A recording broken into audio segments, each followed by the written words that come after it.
Welcome to the College Knowledge Podcast, sponsored by the College Planning Network and Paradigm Financial Group.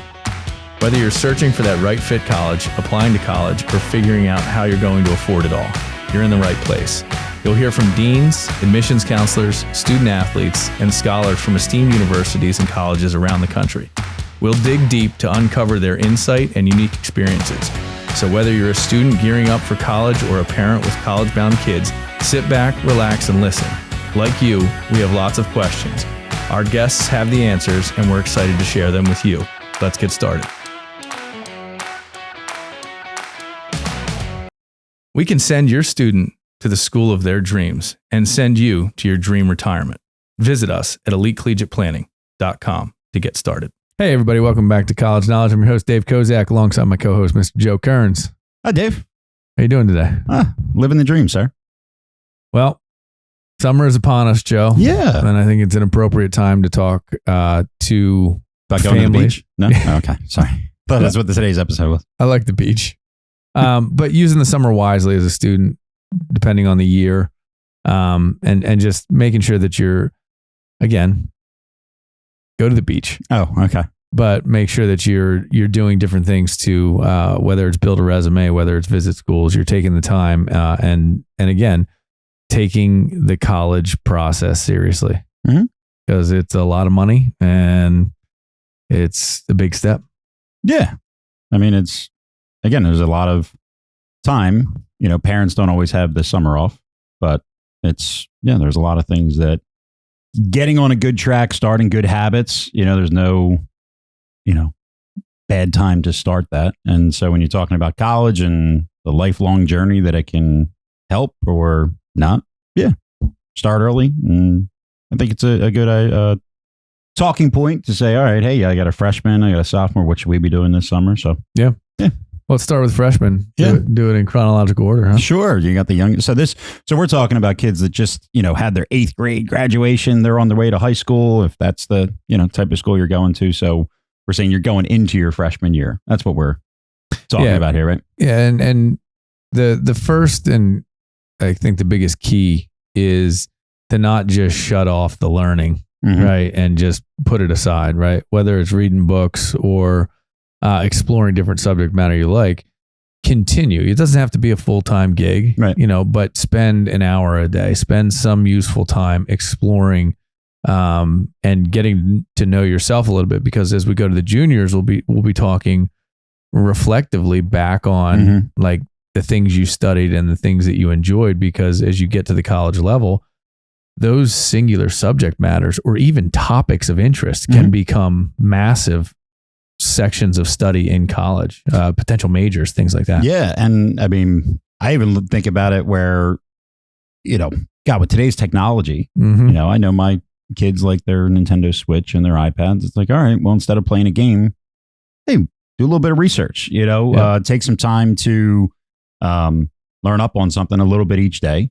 And I also think that not even just talking about a college major, but we've heard many times where kind of finding out what your passion is almost eliminating different ideas. And so doing a little bit of a deeper dive can also help you maybe select certain electives or AP courses, sophomore, junior year that might have a big impact on what you're doing. And that can start all the way back a couple of years prior, that freshman year, to see, hey, I'm interested in this. Maybe I want to take a advanced class or select a specific elective, and then you take it and you go, oh, this isn't what I thought. And it's much better to find that out before college, when you change your mind then, and then there's a price tag that can come along with it. Yeah. So again, I think part of that is just dig in a little bit, right? Take some time, dig in. Parents, if you want to be proactive about it, it's not a wrong thing to create a worksheet. Right. Like, hey, take a Excel spreadsheet, do a 1-pager, print 10 of them out, and say, hey, find this information out about these schools, or find this information out about these subject matters. And just it's about the college choice is about self-awareness as much as anything. I should say a good college choice is about self-awareness, and that starts early. One of the other things I think is important is volunteering, right? Do something that makes an impact. You don't have to volunteer the entire summer. You don't have to, do a project, do it for a week. get involved in something in the community. It could be a local rec league for, it could be a kids camp, anything where you can put a little on the resume. I think is helpful. Yeah. And I think that one of the easiest ways to kind of set some of this up is just set goals, right? So whether it is a community project, but hey, talk about it. Like, hey, by the end of August, what would I want to have accomplished? And then set a game plan. Maybe it's a week, maybe it's one day, a week. But again, you give yourself a goal to hit. And hey, now there's a sense of accomplishment. You did the summer. It wasn't wasteful. You can look back on it and say, hey, I made a list. I said, here's what I'm going to do. And here's what I need to do. And you do it. So I think you can do that from all aspects, but don't just go into the summer blind. Have like you said, have a map, have a little bit of a roadmap and say, all right, great. We did all of this. Little check boxes that you can just have. I think can go a long way, not just with planning for college, but again, getting in good habits for life. 100%. Setting goals and hitting them is a big thing. Make your bed, right? Yeah. Get up in the morning, you make your bed, and hey, you've already accomplished something. It's a great speech, great lesson, great book. Yeah, no doubt. But kind of take that mentality, I think, going into the summers where, look, you don't have to have all the answers yet, but give yourself something that you can accomplish. Yeah, no doubt. And I think it doesn't have to be lights out. It doesn't have to be a jam-packed schedule of things. I think what I would really want from a student who is coming into freshman year, a rising freshman, is have accomplished something in the volunteerism that could go on a resume or they could go on a college application. Do a little bit of research around the coursework that you're planning on taking the following year. Obviously read. Yeah. Don't just sit around and do nothing and let the brain kind of turn into mush, right? One of the books that I love is called Atomic Habits. And the idea that if you take 3 months and don't progress reading or in intellect, like it has the adverse effect where it kind of takes a lot longer to jumpstart it next go around. So don't just leave it all and say, hey, I'm not going to do anything. All right, let's jump ahead to the rising sophomore. A year later. Yep. Again, I think the standards, everything that applies freshman year applies sophomore year, right? There's a little bit of different opportunity as you're a rising sophomore because you get to push the envelope a little bit on coursework. A lot of times you get availability to go into honors classes or AP classes. And so prep work for those classes will be very helpful. Now, again, I'm not saying, go get yourself an 8-hour day job or sit in your bedroom and study for 8 hours. I'm simply saying, don't let it just dissipate. Don't let the progress dissipate. So again, explore the subjects that you're going to take. Think about the progression of the curriculum. So like if this year you're taking an AP math, what does next year look like? And what does the year after? Where does that put me when I get there? That's not an exercise that takes a week. That's an exercise that takes an hour. Yeah. Yeah. And I think as you get a year older, we talk about, setting the check boxes and the goals. I think kind of freshman year, you almost can do, hey, I want to have this accomplished in the summer. As you now move on to sophomore year, I would say, well, what do you want to do in the month of June? And what do you want to accomplish in the month of July? What do you want to accomplish in the month of August? And you can even start breaking that down to like daily tasks. Like, hey, I want to read for 20 minutes a day. Yep. Just every day, just do something and say, okay, hey, did I do it every day this week? Hey, I did it every day for the month of June. Hey, I want to visit, maybe a college. I want to go see what a college campus is like. So, all right, put that in the goal tracker. But now you're saying instead of a big summer, now you're breaking it out by months, and kind of keeping things on track. Yeah. And then I think you're the same kind of volunteerism, right? If you have an opportunity to do the same thing at a little more in-depth level, or maybe take a leadership role, an organizational role, something like that, where we can show a progression from that rising freshman to that rising sophomore and then continue it out. So going back to the freshman for a second, find opportunities that have opportunities the following year too. That's a good thing, because what a college really wants to see on that resume or that application, right, is that you got involved in something, you cared, then you cared enough to do it again and take a bigger role and a deeper dive and do a little bit more.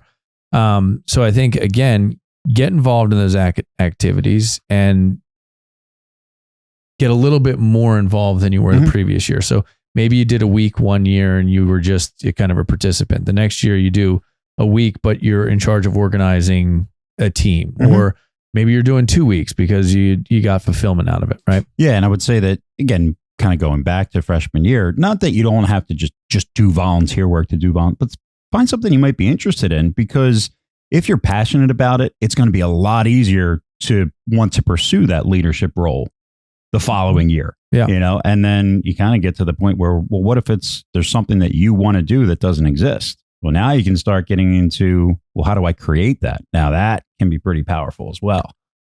Yeah. And typically this is the time too, where you're coming of age to get a job, right? And so it's not that you got to work 40 hours a week, right, but some responsibility, and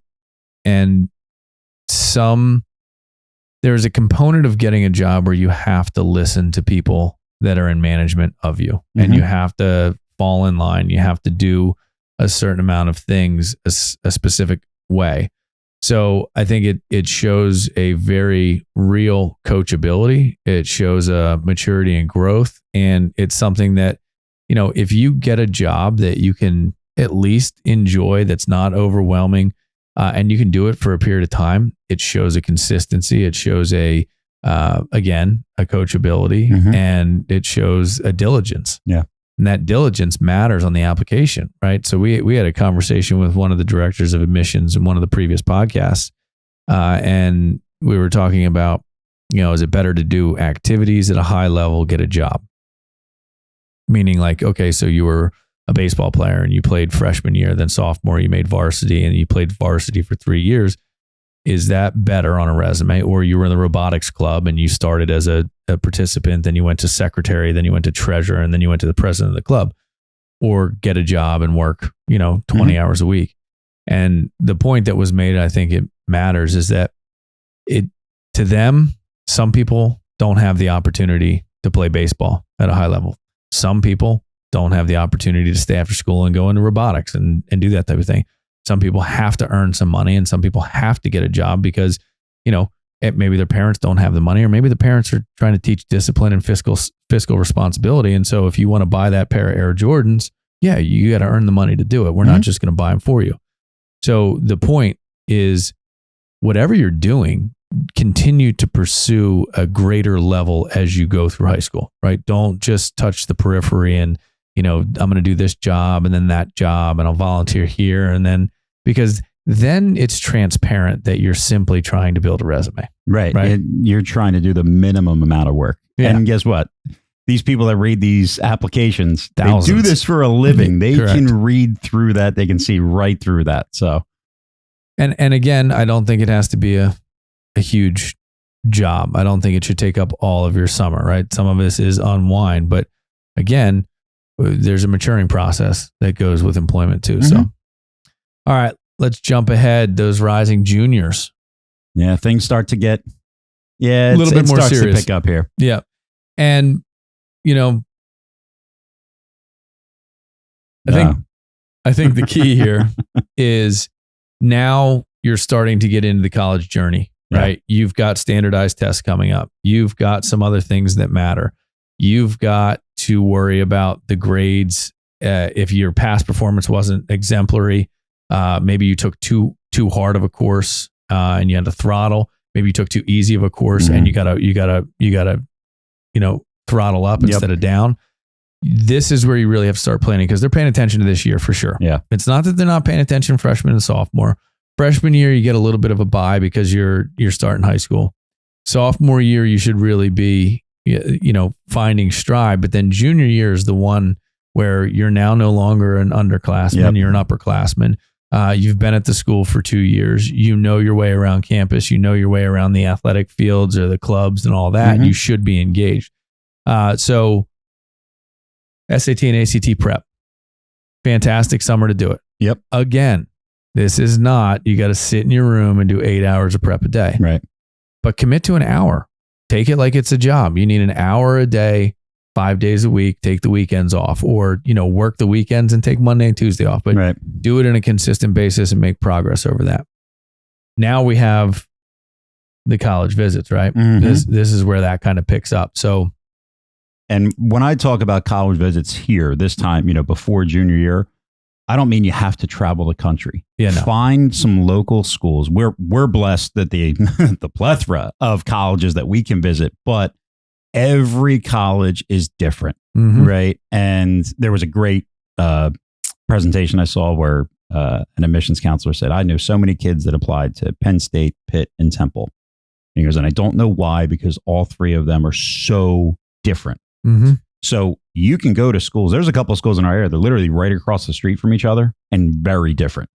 And while the area is similar and like the setting may be similar, the classrooms are different. The dorm rooms are different. So I think what you should do in this junior year is start to just visit a campus, and not necessarily that, hey, do I want to go to this school, but start to check the boxes, make a pro and con of the different characteristics and traits of that college campus that fit in the like and dislike column. Yeah. Because then you can now say, hey, here's what I didn't like about this campus. Here's what I really like. So how can I find a school that has everything I like and is the opposite of what I don't like? And now you're starting to find that what we call the social fit. Yeah. I think you're curating your desire at the same time, right? So a lot of us, you don't know what you don't know, period.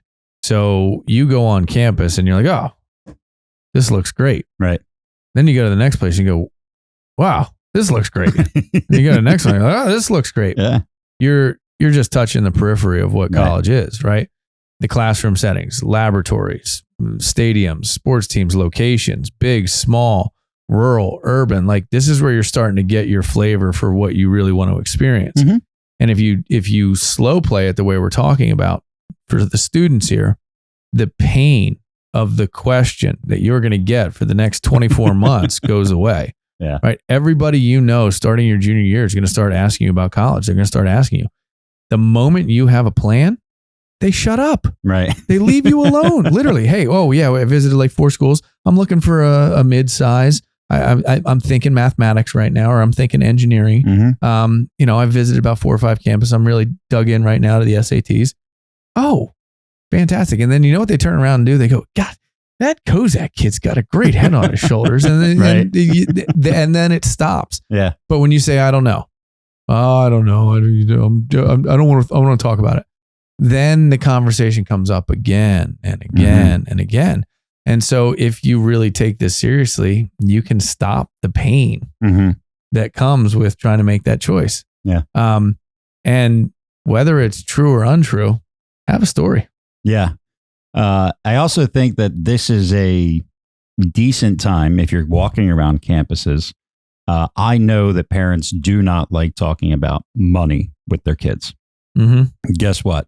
There's a financial fit with going to college. If you're going to be on campus, financial discussions need to have, because Dave, when you said, yeah, you go to, I can't tell you how many times the first college people visit buy the sweatshirt, that's fall in love. Right? That's where they want to go.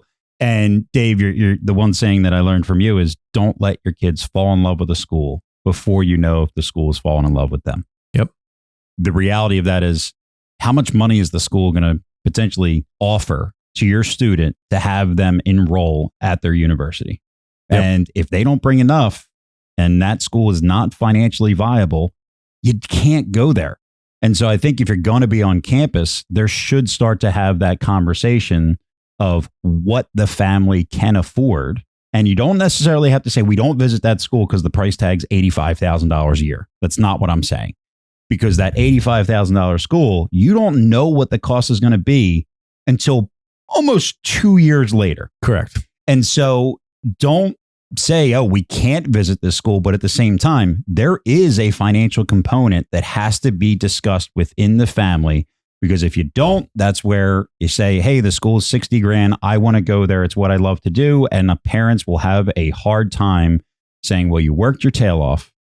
And now I've got to be the bad guy and say, no, you can't. And parents won't do it. And now someone is going to go into a massive amount of debt to try and make that dream a reality, when there could have been a very similar school had the all same characteristics. The social fit, the academic fit was a better financial fit. And if you don't start having that discussion, it can lead to bad things. So this is where I think that discussion should start. Thank you guys for being a part of College Knowledge. Just a reminder, if you're sending your student to school, visit elitecollegiateplanning.com for free resources and to book a free consultation. Yeah, and parents, it doesn't have to be like, well, I make $135,000 and after taxes and putting food on the table for you, like we can't. No, it's, hey, listen, we got to be conscious of the cost of these schools, right? Do you know what a cost of attendance to go here is? And by the way, parents, if you go back to that little spreadsheet that cost of attendance is number one. Make them look up the cost. And then also send them to, Mercedes-Benz.com and have them price out a nice little Mercedes. And you can see that, oh, well, I can get a Mercedes for $75,000 and, oh, a year of college costs $75,000. Yeah. Now you start to put it in perspective for them. Right. And so let them learn about money here. It's a huge deal. Because if you don't have that conversation, as Joe, you said, right, you're going to be ripping the Band-Aid off. And guess what? You're going to have a very upset child on your hands because, nobody told me, or you're not going to be able to say no. And then you're going to put yourself and your retirement at financial risk. And so it's important. It's not about like, hey, well, Joe, we've saved $40,000 for your education, and that's all we're going to put in, right? It's not about that. It's about understanding the magnitude of the price. Yeah. Right. Yep.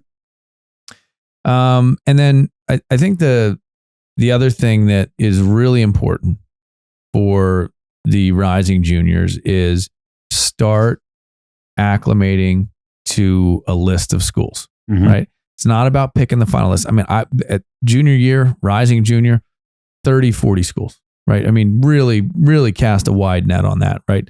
From the most expensive to the cheapest to the best academic and as you go through your junior year, schools are going to easily fall off of that list, right? You're going to curate it down to, 6 to 8 to 10 schools that are really of interest and really start to be a fit and a match.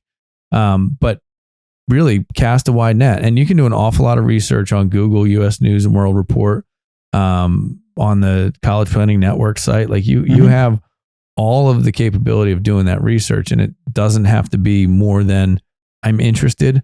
I like their football team. Their mascot's awesome. I like the area. We vacation there one time. Like it, just give yourself a wide net so that you can do some research. Yeah.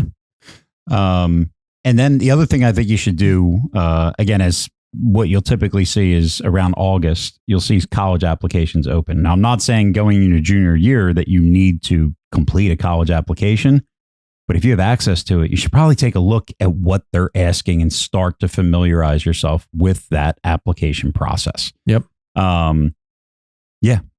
I think even more than that, like if you do what we're telling you to do each and every year, when you get to that application, you're going to look back and go, man, am I glad I did all these things, because it's all outlined for you, right? Okay. Oh, one other thing that I think rising juniors should pay attention to, right? Activities, adventures, things you do over the summer and throughout the school year that are potential essay subject matters, right? You want to write an essay of passion. You want the passion to come through. So I don't care if you're taking an adventure around the world. I don't care if you're free soloing the side of a cliff, or you're diving down in the ocean or scuba diving. Like, think about those things that just excite the living daylights out of you, and mark it down. Hey, potential essay, right? Think about the story. Think about how you would craft it. Why is it so impactful? Why did it matter so much? Keep that stuff in mind as you go through some of that. One thing I forgot to mention is at the, even going back to, I'll say not, but after freshman year of high school, when you finish that freshman year and you're heading into sophomore summer, maybe whether it's right after the school year or right after the summer ends, before that sophomore year begins, do basically a year in review and just jot down what your past year was like. What were some of the hurdles you had to overcome? What were some, highlights for you? Because down the road, right, when you're now getting ready for that college application, one of the things you like to do is what we call a brag sheet. It's that resume. Well, it's a lot easier, to write things down and how you felt when you're in the moment. Yep. Try it. Dave, can you write something about, something you were passionate about from 3 years ago? Not. But if you wrote it 3 years ago and then reviewed it now, probably jogs the memory a little bit better. Yep. So keep track. And that's why when I talk about some of those goals and goal setting and what you accomplished, that's part of the reason you have that, is that you can look back and say, hey, I set a goal of doing this. Now here is what I accomplished my freshman summer. Yeah. Here's what I accomplished my sophomore summer. And now all of a sudden you can say, oh, well, what's a resume look like? Well, this is the time that I spent, and this is what I did in that time frame. That's a brag sheet for college. So make sure that you're taking notes about what it is, because it's going to be hard to go back. I have trouble going back last week and writing notes, no doubt. Let alone a couple years ago. So make sure you're tracking this stuff. I think, to be clear, right? Let's use an example. So you play freshman baseball and you're also in the choir or the chorus, right? You make it to a certain level in the baseball, you win the division, whatever, write it down. Then you performed at the, annual Christmas concert as part of the X chorus or whatever it is. Doesn't have to be like a journal, right? But it's putting a timestamp and a reflective measure on something that you did, achieved, went through. Because when you go back to put it on the application, you can now put a chronological thing forward. And so, you join the robotics club, all that type of stuff matters. So, yeah. All right. Now for the rising seniors. Well, it's officially go time. Yep. This is where you need to finalize the college list. I mean, you need to be making a decision on the schools you're going to actually apply to, because the applications are opening in 2 months at this point. Yeah. You have to have a good idea of financial aid, what a school offers, what your financial situation is, how much money can you afford, how much are you willing to take in loans. Again, I think a job, I think a further commitment in any of the activities that you did in previous summers, even getting more engaged is huge. You got to start thinking at this point about not just like what's your senior year going to be about, but what's the transition to college going to be about. You should if you've taken any of the advice seriously leading up to this that we've given, you should have a good idea, right? At this point, the process of elimination comes through. You get in a car and you drive out to that school that was the obscure one on your list, and it took 4.5 hours to get there, and you fell asleep in the car, and you were like, it was a miserable trip. Hard to say that that's going to be a good fit for you. So you start kind of crossing that stuff off. The summer opportunities that arise are better. Not in terms of like you can get a better job, but you probably can, but you may be able to go on a trip. You may be able to do something that is at the academic level. I think you're now really trying to understand what you enjoy from a subject matter and a coursework and a study, so that you're making sure that what you want to study and specialize in is offered at where you're going. Don't leave it to, well, if I get into this school, I'll major in this. And if I get into that school, I'll major in that. Like, better to understand that before you decide to apply.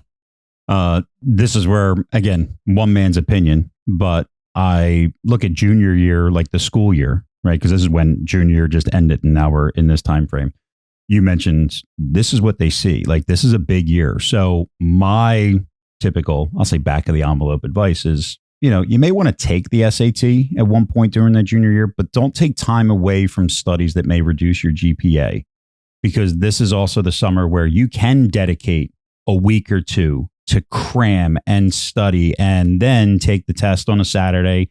You get your score back and you got maybe one more time that you can cram and take it during this summer, right? Because reality is, numbers wise, if you take the test 3 times, if you take an SAT and ACT, and you prepped for 2 of them, you're not going to increase your score again.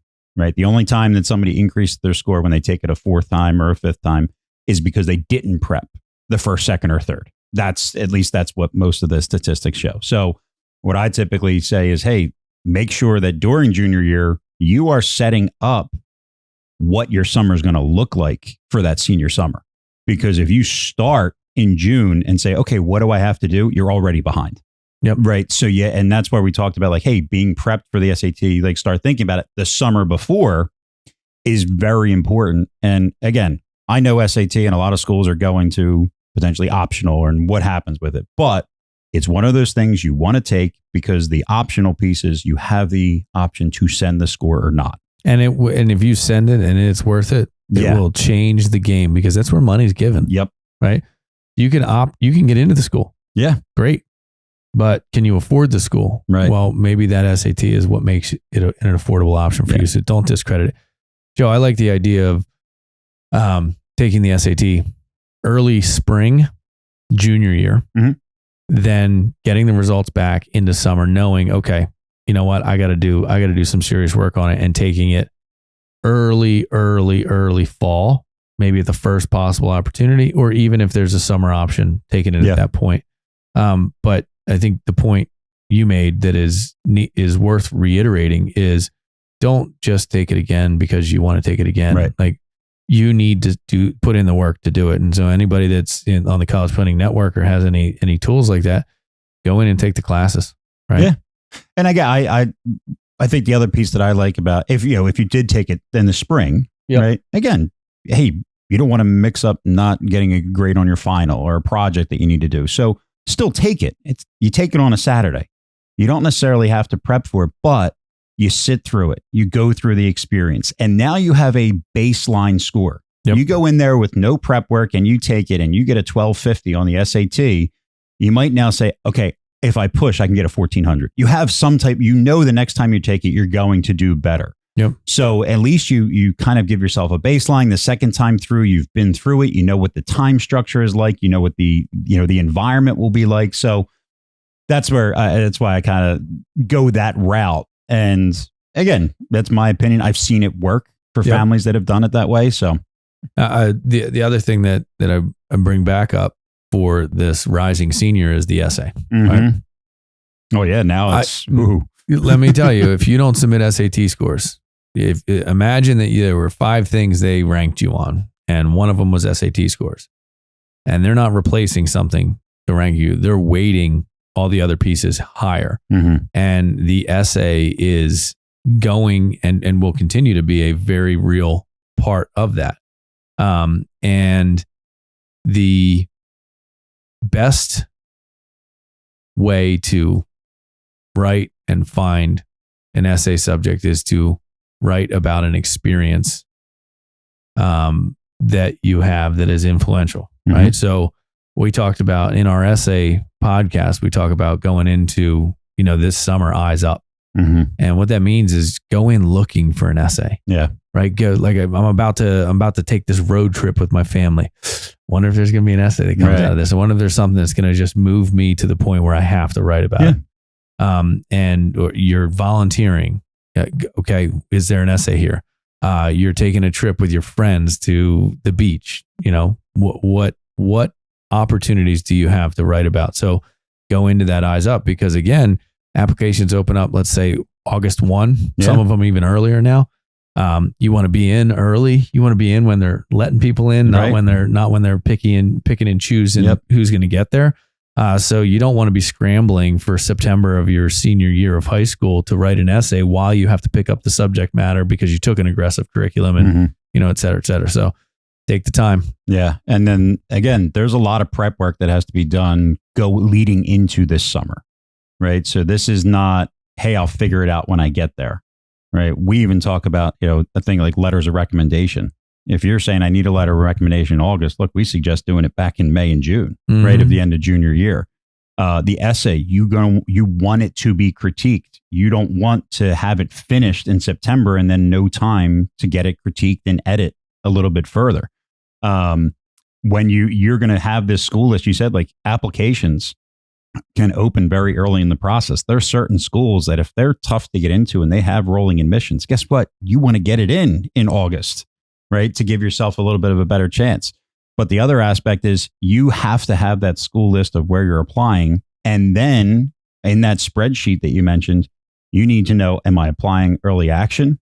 Did I decide if we're going to do early decision? That's a very big commitment, not just from a student one, but also a financial one. Please know what these terms mean. Am I doing regular? And what are the deadlines for all of these pieces? And again, we talked about the goals. So when you're going to apply to schools, you need to know what type of application you're doing, when those deadlines are due. Yep. And hey, now work yourself backwards. How do I make sure that I can have all of this done with some time to spare? Because you don't want to be pushing it. Hey, if it's due on November 1st, I'm going to make sure I get everything done by Halloween.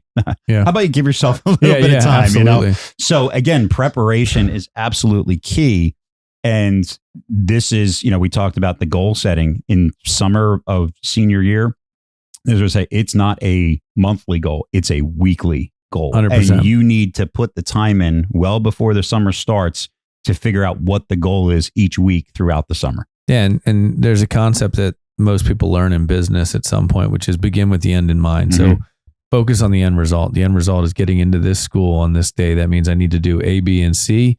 And before that, I need to do 1, 2, and 3. And before that, I need to do X, Y, and Z. And so like you start backing up and you realize, okay, if I script out, an hour of activity every day for 8 weeks over the summer, that gets me where I need to be. Well, then you got to commit to doing that hour. Mm-hmm. So again, I think if there's any advice I can give across the board is take the time to think, right? Do the preparation. And the preparation doesn't have to be some massive calendar. Just think about what you're trying to achieve, go out, achieve it, write down the goals and follow through with the objectives you set for yourself. And honestly, parents, students, there is help out there if you need it. There are people like us that guide families through this process every single year. If you don't know what you should be doing, if you're afraid that you might be feeling like have fallen behind, or you don't know if you're on track or not, reach out. Don't wait. Yeah, do not hesitate to ask for help. It is, I always joke in multiple episodes where I say I always thought that asking for help or seeking help was a sign of weakness when I was younger. And the reality is it's a sign of strength. Intelligence. It really is, right? So if you know that you're going to need some help and some guidance on this, there's plenty of people that do it. Do your research. Definitely do your research. Some people say that they're experts in this area. I won't say that that's always the case, but there are people out there that can help. Don't think that people don't exist that can't guide you through this. Agreed. Any final thoughts, Joe? No, we are saying is plan early, pay less. And this is what we're talking about. It's not just planning early from a financial side and saving money early, like when your kid's born. To win at this process, it's truly finding that social fit, academic fit, and financial fit. And it is complex to make sure that the school you go to is that best fit that checks all those boxes. The earlier you start, again, it's a lot of work in a 4-year time span versus trying to do all of this work in a 3-month time span. Yeah. And that's where a lot of these mistakes happen. So make sure that you talk to, just make sure you have a plan.